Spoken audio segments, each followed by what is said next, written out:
ជំរាបសួរបងប្អូនទាំងអស់គ្នាបានថ្ងៃមុនខ្ញុំបានថតកន្លែងត្រប់ឲ្យបងប្អូនមើលឥឡូវថ្ងៃនេះខ្ញុំសូមថតកន្លែងត្រប់នឹងឲ្យបងប្អូនមើលទៀតឥឡូវវាទុំមកបាត់ហើយបងប្អូនអើយអត់មានអ្នកហូបទុំខ្ទេចទុំខ្ទីឥឡូវយើងអាចយកបេះអាទុំនឹងយកទៅធ្វើជាពូជចឹងនេះទុំអស់ហើយនេះខ្ញុំឲ្យមើលទុំអស់ហើយនេះទុំអស់ខ្ទេចលីងនេះចឹងវា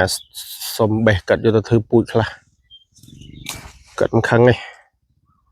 ត្រាប់កគោកយុទ្ធនាអស់នេះផងទុំនឹងច្រាលពេញដើមហើយយើងយកទៅធ្វើពូជវាទុំតិចទៀតហ่ะមានអ្នកហូបអ្នកចុកសុទ្ធតែត្រាប់បើមានអ្នកហូបក៏ដែរអត់មានអ្នកហូបណាទុំអស់លីងណាឡើយទុំអស់លីងនេះខំច្រាលពេញដើមពេញដីមានណាគេហូបម្ចាស់ក៏មិនហូប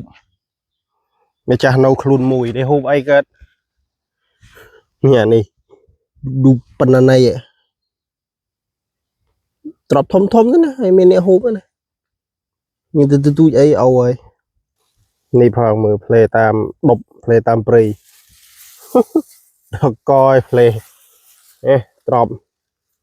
អើយធំម្ចាស់មានហូបឯណាម្ចាស់ចាស់ដាំទុកចូលនេះមានទូចណានេះចាស់ដែរដល់ហើយចាស់ដាំទុកចូលនេះមើលផ្លេស្ញេះស្ញាញ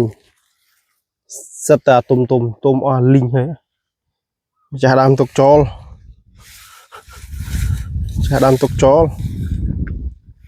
មើលនេះ